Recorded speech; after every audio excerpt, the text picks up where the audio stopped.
Hello बच्चों, हम part A को कंप्लीट कर चुके हैं जिसमें ऑब्जेक्टिव टाइप क्वेश्चन और वन लाइनर क्वेश्चन कंप्लीट हो चुके हैं। आज अपन पार्ट बी को सॉल्व करने जा रहे हैं।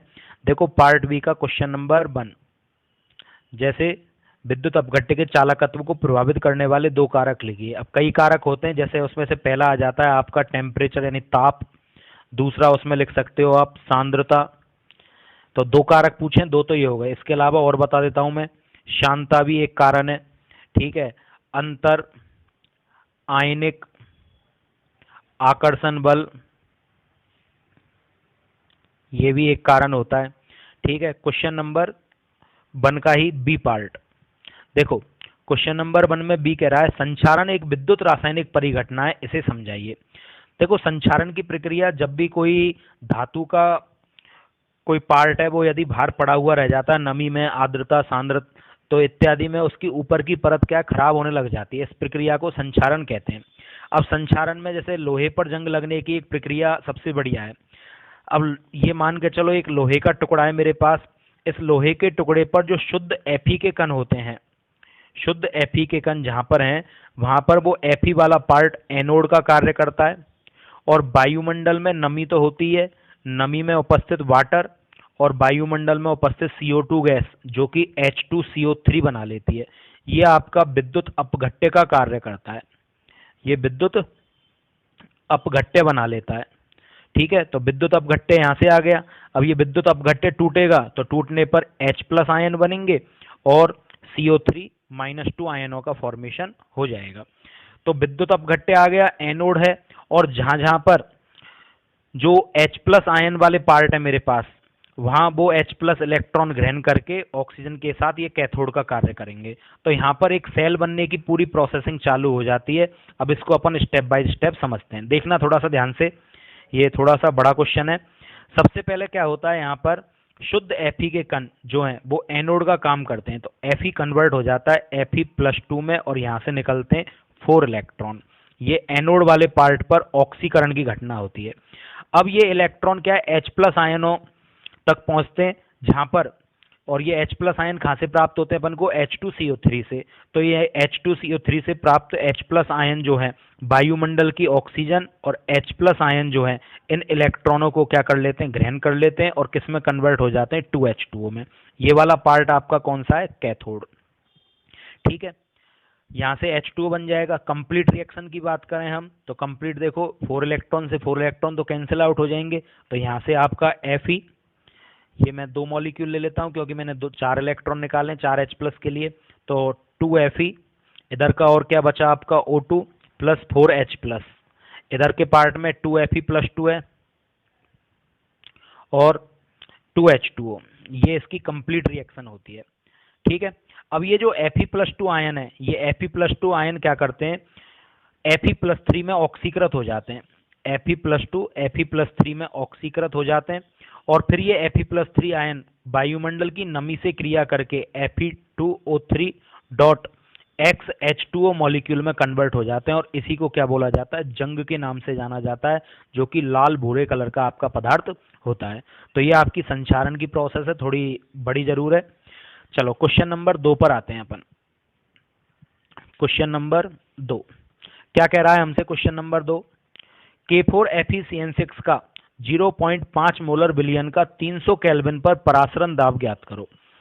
तो K4FeCN6 का 0.5 मोलर पर, तो सूत्र लग जाएगा आपका पाई बराबर ICRT, जहां पर R क्या होता है आपका 0.0821 atmosphere litre kelvin inverse mole inverse, ये R की वैल्यू होती है। अब यहां पर देखो K4FeCN6, तो 4 तो पोटेशियम मॉलिक्यूल है और एक ये, यदि इसको मैं डिवाइड करूंगा तो टोटल 5 आएंगे। तो I की वैल्यू मेरे पास क्या आ चुकी है, 5। तो I की वैल्यू 5, C का मान दे रखा है क्वेश्चन में 0.05 और R की वैल्यू मैं यहां से रख देता हूं 0.0821 और इसको मल्टीप्लाई कर देता हूं मैं टेम्परेचर से। टेम्परेचर का मान आपका क्या हो जाएगा, क्वेश्चन में दिया हुआ है 300 केल्विन। जब मैं इसको पूरे को सॉल्व कर लूंगा तो पाई की वैल्यू आ जाएगी और वही मेरा क्या होगा, आंसर होगा, ठीक है। आई होप आपके समझ में आ गया होगा क्वेश्चन नंबर 2।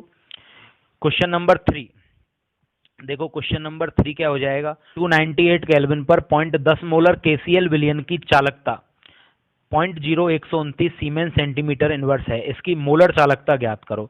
तो फॉर्मूला आपका क्या लग जाएगा, मोलर चालकता का फॉर्मूला होता है लैम्डा m बराबर कप्पा इंटू 1000 अपॉन सी। सब कुछ यहाँ पर दिया हुआ है, आपको सीधी वैल्यू पुट करनी है, बहुत सिंपल क्वेश्चन है।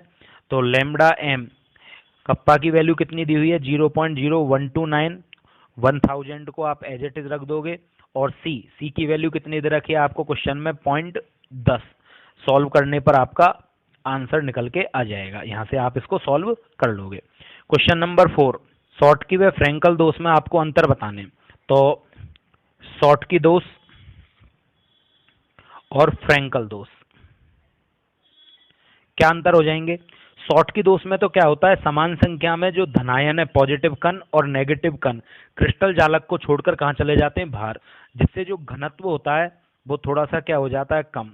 अब यहाँ पर क्या होता है, धनायन जो होता है अपने निश्चित स्थान को छोड़कर कहाँ पर आता है, अंतराकाशीय स्थान में समाहित हो जाते हैं। तो क्रिस्टल जालक के घनत्व जो होता है उस पर किसी भी प्रकार का फर्क नहीं पड़ता है। तो घनत्व यहाँ पर क्या रहता है, सेम बना रहता है, कोई कम ज्यादा नहीं होता, यहाँ पर घनत्व क्या हो जाता है, कम हो जाता है। नेक्स्ट बात, जो शॉर्टकी दोष है ये उच्च समन्वय संख्या वाले यौगिकों में पाया जाता है, जबकि ये कम समन्वय संख्या वाले यौगिकों में पाया जाता है। ठीक है, अब एग्जाम्पल जरूर लिखने हैं आपको, जैसे इसका एग्जाम्पल NaCl, KCl, KBr।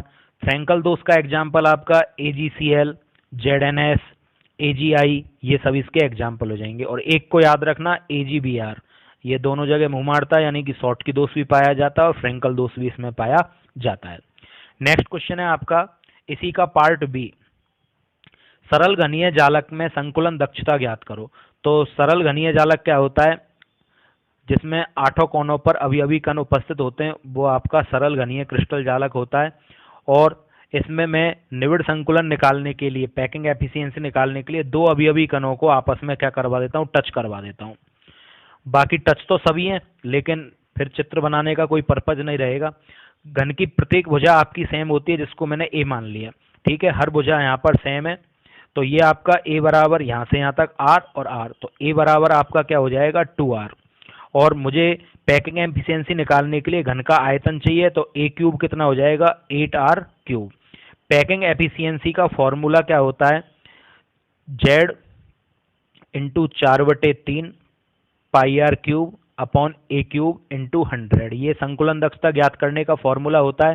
तो यहाँ से अपन संकुलन दक्षता इसकी ज्ञात करेंगे।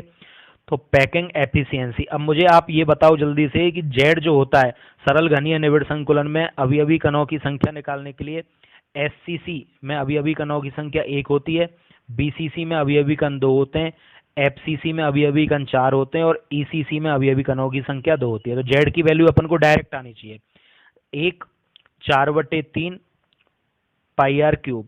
पाई का मान आप रख सकते हो, कितना हो जाएगा यहाँ पर 22/7 या 3.14 रख दो। ठीक है, चलो मैं दोबारा से लिख देता हूँ। पैकिंग एफिशिएंसी परसेंटेज बराबर जेड का मान 1, ये आपका 4/3, पाई का मान 3.14 और ये r cube upon a cube का मान 8r क्यूब अपन पहले से ही निकाल चुके हैं। और यहाँ से मैं इसको 100 से मल्टीप्लाई कर देता हूँ। जब मैं इसको 100 से मल्टीप्लाई करता हूँ तो पैकिंग एफिशिएंसी इसकी कितनी आ जाएगी, 52.4% इसका पैकिंग एफिशिएंसी निकल के आएगा। और रिक्तियाँ कितनी आ जाएगी, 47.6%। तो ये आपका क्वेश्चन नंबर 4 कंप्लीट है। क्वेश्चन नंबर 5, निम्न संकुलों में केंद्रीय धातु आयन की ऑक्सीकरण अवस्था व उपसह संयोजन संख्या ज्ञात करो। तो संकुल कौन कौन से हमारे पास, CO EN का होल ट्राइस, आप इसको सही कर लोगे, ये क्वेश्चन में मिसप्रिंट है, यहाँ पर EN कर लेना आप इसको। और दूसरा है K4 Fe CN6। देखो सबसे पहले अपन ऑक्सीकरण अवस्था निकाल लेते हैं यहाँ पर।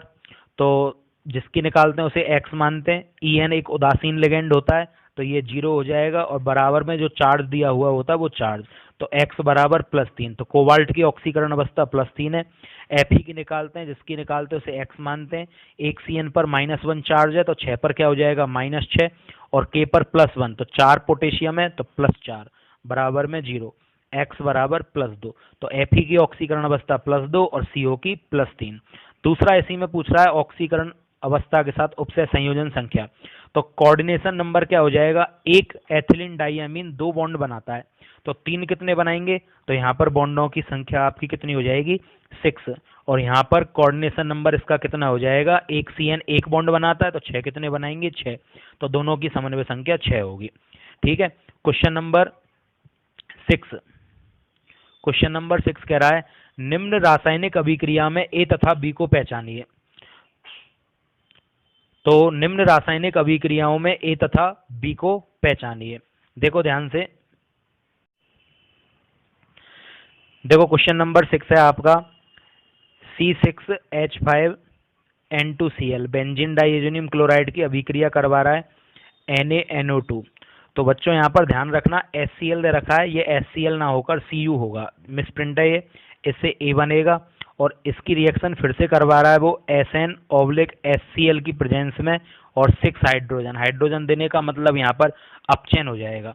ठीक है, और ये B बन जाएगा। तो देखो बड़ी सिंपल अभिक्रिया है C6H5N2Cl।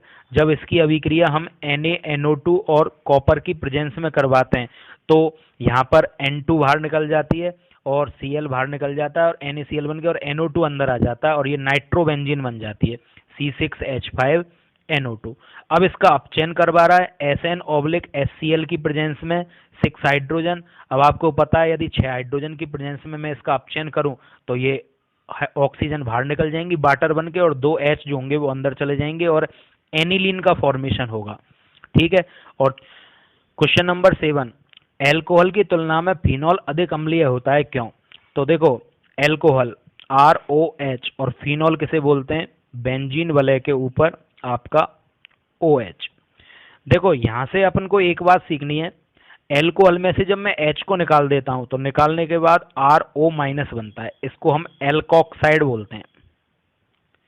और जब मैं फिनॉल में से H+ आयनों को रिलीज कर देता हूं यहाँ से तो ये बेंजीन वलय के ऊपर O- आ जाता है और इसे फिनॉक्साइड आयन के नाम से जाना जाता है। क्या बोलते हैं इसे, फिनॉक्साइड आयन। ठीक है। अब एल्कोक्साइड में किसी भी प्रकार का अनुनाद नहीं पाया जाता, यहाँ पर अनुनाद नहीं होता और अनुनाद नहीं होने के कारण जो H+ आयन बाहर निकले हैं ये स्थायी नहीं हो पाएगा और ये H+ आयन इससे जुड़ जाएंगे, तो ये दोबारा से इससे जुड़ने की पॉसिबिलिटी रहेगी। और एल्कोक्साइड क्या है, अस्थायी कंपाउंड है, तो एल्कोहल इसमें टूटना पसंद नहीं करेगा। जबकि फिनॉक्साइड में क्या होता है, ये नेगेटिव चार्ज जो है ये इसके साथ रेजोनेंस में पार्टिसिपेट करेगा और अनुनाद के कारण यहाँ पर क्या हो जाएगा, स्थायित्व आ जाएगा अनुनाद पाए जाने के कारण। और फिनॉक्साइड आयन फिनॉल की तुलना में ज़्यादा स्थायी होता है, तो ये बड़ी आसानी से H+ को बाहर निकाल देता है और दोबारा नहीं जुड़ पाता है। तो कुल मिलाकर कहने का मतलब है कि एल्कोहल में बनने वाला एल्कोक्साइड आयन स्थायी नहीं होता अनुनाद नहीं होने के कारण, जबकि फिनॉल से बनने वाला फिनॉक्साइड आयन अनुनाद के कारण स्थायी हो जाता है और बड़ी आसानी से स्टेबिलिटी प्राप्त करने के लिए फिनॉल अपना H+ त्याग देता है। कोटि की अभिक्रिया के 20% वियोजित होने में 40 मिनट का समय लगता है, अर्धायु काल की गणना कीजिए। तो हाफ लाइफ पूछ रहा है, प्रथम कोटि अभिक्रिया के लिए T हाफ क्या होगा। देखो सबसे पहले हम क्या करते हैं, T हाफ का यहाँ पर फॉर्मूला लिख लेते हैं और क्वेश्चन में हमें log 10 और log 2 की वैल्यू भी दी हुई है। तो K बराबर 2.303 upon T log A minus x. ए यहाँ पर क्या होती है, प्रारंभिक सांद्रता, जो कि 100 ले लेते हैं अपन, तो 100 माइनस और x क्या होता है, उत्पाद, मतलब कितना वियोजन हो गया उसका, तो 20% दे रखा है वो, तो x का मान क्या हो जाएगा 20, तो 100 में से 20 गए तो 80 रह जाएगा। वैल्यू पुट करता हूं मैं, k बराबर 2.303, t का मान मुझे दिया हुआ है कितना हो जाएगा 40, यहाँ पर log a का मान कितना है 100 और ये a माइनस एक्स कितना हो जाएगा 80, क्योंकि 100 में से 20 गए तो ये 10/8 रह जाएगा। मैं यहाँ पर log की प्रॉपर्टी लगा देता हूँ, तो k बराबर 2.303 अपॉन 40, भाग में दिया हुआ हो तो log की प्रॉपर्टी के अकॉर्डिंग वो नेगेटिव में आ जाएगा, तो log 10 माइनस log 8 को मैं क्या लिख सकता हूँ, 2 की पावर 3 लिख सकता हूँ, तो log 2 की पावर 3 और log 10 का मान कितना दे रखा है, क्वेश्चन में 1 दे रखा है और आगे ये हो जाएगा आपका 2.303 अपॉन 40 और ये आपका k। अच्छा log की एक प्रॉपर्टी होती है जो घात होती है वो आगे आ जाती है, तो ये 3 आगे आ जाएगा, तो 1 - 3 और log 2 का मान कितना होता है आपका क्वेश्चन में दे रखा है 0.3010 इंटू में 2.303/40 और ये आपका क्या आ जाएगा k। तो इस तरह से यहाँ पर ये k की वैल्यू निकल के आ जाएगी और एक बार हमारे पास k निकल के आ गया तो फिर t हाफ का फॉर्मूला आप जानते ही हो क्या होता है, t हाफ बराबर होता है 0.693/k। तो यहाँ से हमारे पास k निकल के आ जाएगा। अब आगे आप इसे सॉल्व कर सकते हो बड़ी आसानी से, यहाँ पर k का मान रखोगे और आपके पास t हाफ निकल के आंसर आ जाएगा। मेरा काम है आपको केवल कैसे सॉल्व होगा उसका पैटर्न बताना, सॉल्व तो आपको ही करके देखना है। क्वेश्चन नंबर 9 को देखते हैं, एल्डोल संघनन की क्रियाविधि समझाइए।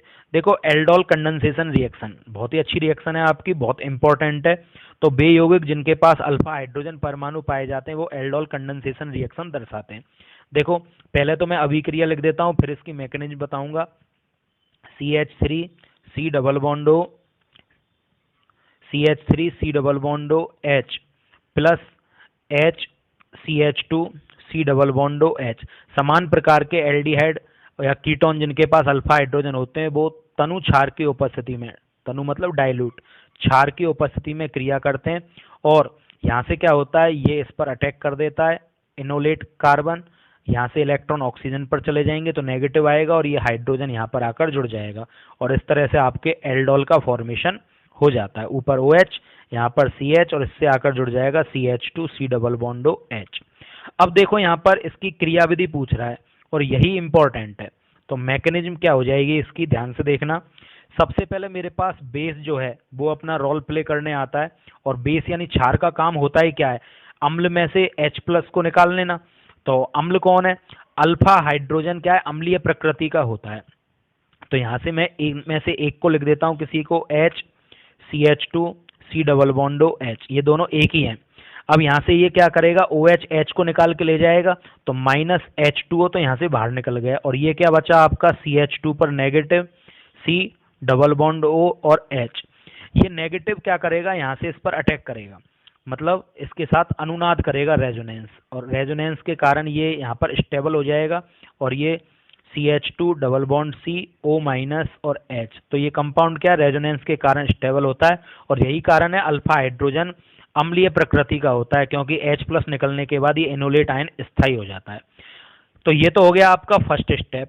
सेकंड स्टेप में क्या होगा आपका, ये जो CH2 C double O bond OH है इनोलेट, ये दूसरे मॉलिक्यूल पर अटैक करता है CH3 C double bond OH और इनोलेट आयन यहाँ पर इस पर अटैक करने के लिए आ जाता है। जैसे ही ये इस पर अटैक करेगा तो ऑक्सीजन पर इलेक्ट्रॉन चले जाएंगे, इलेक्ट्रोनेगेटिविटी ज़्यादा होती है तो CH3 C O पर चार्ज क्या आ जाएगा नेगेटिव, यहाँ पर आपका CH, ये बचेगा आपका CH2 C double bond O और H। क्लियर है यहाँ तक। अब थर्ड स्टेप में क्या होगा, थर्ड स्टेप में ये वाला मॉलिक्यूल जो वाटर यहाँ से बाहर निकला उससे H+ ग्रहण कर लेता है तो CH3 CH नीचे लिख लेता हूँ मैं O माइनस को और यहाँ पर CH2 C double bond O और H प्लस यहाँ से क्या है बाहर क्या निकला था आपका H2O जो अपना H+ इसको दे देगा वापस और ये क्या बनाएगा CH3 CH OH और यहाँ से आपका CH2 C double bond O और H। तो ये इस तरह से एल्डोल का फॉर्मेशन हो जाता है और एल्डोल बनने के बाद यहाँ से क्या होगा, यदि आप इसको एक स्टेप में और गर्म करोगे तो यहाँ से OH और H बाहर निकल जाएगा और डबल बॉन्ड का यहाँ पर फॉर्मेशन हो जाता है। तो ये होती है आपकी aldol condensation reaction. Question number 10, कॉल्वे विद्युत अपघटन अभिक्रिया को समझाइए। देखो अच्छी अभिक्रिया है, ये भी इंपॉर्टेंट। सबसे पहले इसकी पूरी रिएक्शन लिख लेता हूँ मैं। CH3 COO Na कार्बोक्सिलिक अम्लों के सोडियम लवण की अभिक्रिया का जब जलीय विलयन होता है उसका विद्युत अपघटन करवाया जाता है तो विद्युत अपघटन करवाने पर उच्चतर एल्केन का फॉर्मेशन हो जाता है।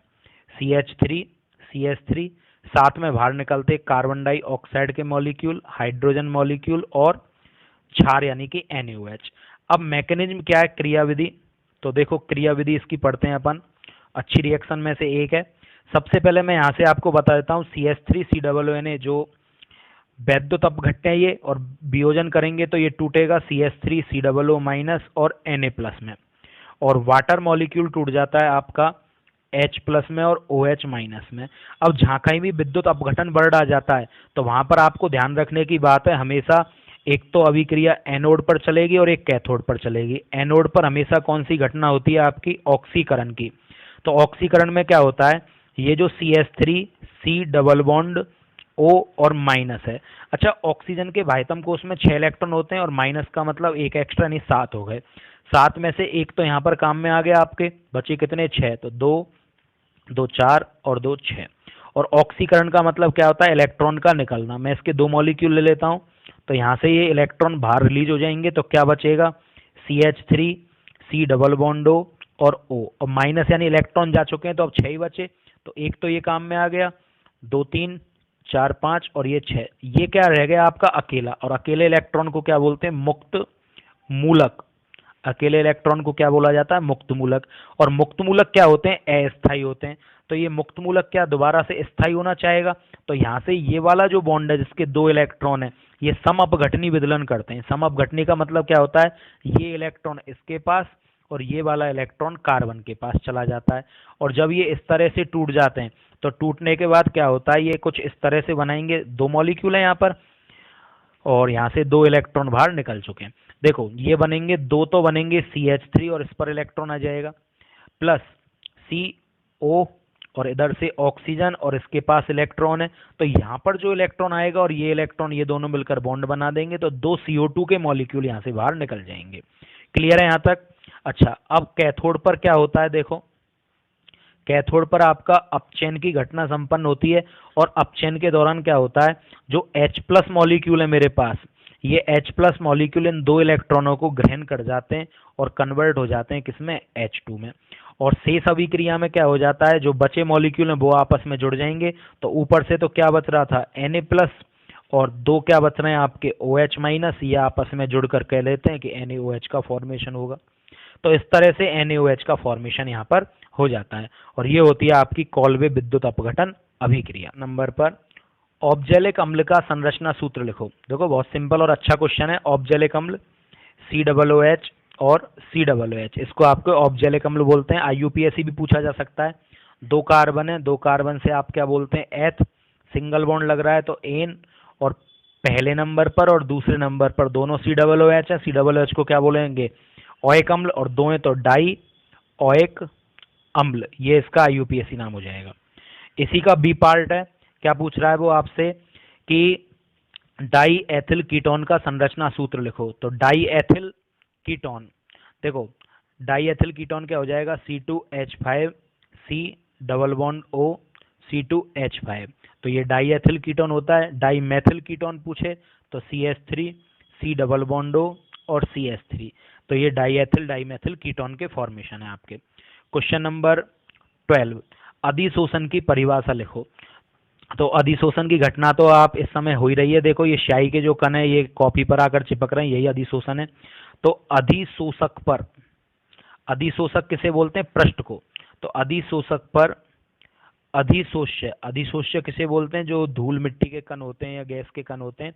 तो अधिशोषक पर अधिशोष्य की सांद्रता में वृद्धि होना, सांद्रता में वृद्धि होना क्या कहलाता है, ये आपका अधिशोषण कहलाता है। इसी का पार्ट बी दे रखा है आपका, क्या होता है जब विलयन में विद्युत धारा प्रवाहित की जाती है। तो विलयन के अंदर जब विद्युत धारा प्रवाहित की जाती है, कौन से विलयन के अंदर, कोलाइडी विलयन के अंदर, तो वहां पर विद्युत कण संचलन की घटना चालू हो जाती है, और जो नेगेटिव पार्टिकल हैं कोलाइडी कण, वो पॉजिटिव इलेक्ट्रोड की ओर गमन करना चालू कर देते हैं, और पॉजिटिव पार्टिकल नेगेटिव इलेक्ट्रोड की ओर गमन करना चालू कर देते हैं। तो कोलाइडी विलयन की पहचान करने के आधार पर उसके में इलेक्ट्रोड लगा दिया जाता है और विद्युत कण संचलन बनाए जाते हैं। रबर के दस्ताने भी इसी विधि से बनते हैं। क्वेश्चन नंबर 13, जल के शुद्धिकरण में फिटकरी क्यों मिलाई जाती है। अच्छा क्वेश्चन है। देखो फिटकरी में Al+3 आयन पाए जाते हैं, और ये जो Al+3 आयन है ये क्या करते हैं, जैसे ही वाटर में अपन इसको डिजोल्व करते हैं तो ये वाटर में से क्या होते हैं, मिट्टी के जो कण होते हैं। अब मिट्टी के कण जो होते हैं वो नेगेटिव प्रकार के कोलाइड है, ऋणात्मक प्रकार के। तो ये मिट्टी के कणों में से ऋणात्मक कणों को क्या कर लेते हैं, स्कंदित कर देते हैं, और पानी क्या होता है, शुद्ध हो जाता है। तो Al+3 आयन स्कंदन के लिए मिलाया जाता है। इसी में आपका दे रखा है क्वेश्चन में पार्ट बी, ये पार्ट ए था, आकाश का रंग नीला क्यों दिखाई देता है। देखो वायुमंडल में क्या जलवाष्प के नमी के कण होते हैं और ये किस प्रकार के होते हैं, आपके कोलाइडी प्रकृति के कण होते हैं। अब ये कोलाइडी कण क्या करते हैं, सूर्य से आने वाली जो प्रकाश की किरण है उसमें 7 रंग पाए जाते हैं, उन 7 रंगों को ये अवशोषित कर लेते हैं और जो नीला रंग होता है उस नीले रंग की तरंग दैर्ध्य की प्रकाश को क्या कर देते हैं, प्रकीर्णित कर देते हैं। और इस तरह से हमें जब नीला रंग का प्रकाश बाहर निकलेगा और हमारी आंखों तक पहुंचेगा तो हमें आकाश कैसा दिखाई देता है, नीले रंग का दिखाई देने लग जाता है। ये भी टिंडल प्रभाव की एक घटना के अंतर्गत आ जाता है। क्वेश्चन नंबर 13 के बाद क्वेश्चन नंबर 14, नाइट्रिक अम्ल में नाइट्रोजन की ऑक्सीकरण अवस्था बताइए। तो क्वेश्चन नंबर 14, नाइट्रिक अम्ल का फॉर्मूला होता है आपका HNO3, नाइट्रोजन की बतानी है, जिसका निकालते हैं उसको X मानते हैं।